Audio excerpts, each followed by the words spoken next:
না না উনি অপরাধী, কিন্তু অপরাধী হইলেও ওনার একটা আত্মসম্মান আছে।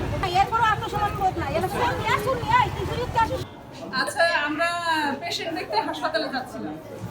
তা আমরা কাঁচাবাজার থেকে কিছু ফ্রুটস কিনে ওইখানে একটা অটোতে উঠছি।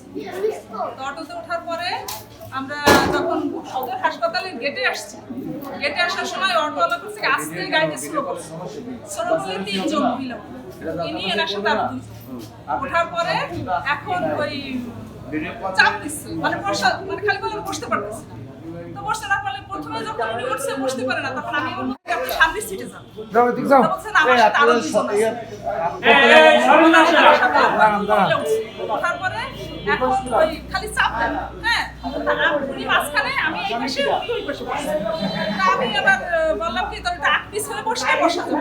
ম্যাডাম একটু সামনের দিকে বসলো, উনি একটু পিছনে যাইতে বসছে। বসার পরে তারপর চাপ দেয়, বসতে পারি। তা আমি কই চলে আসছে, কিছুক্ষণ আছে। ইতিমধ্যে দেখি কিছু টাকা ছেড়ে দিছি উনি হাত দিয়ে।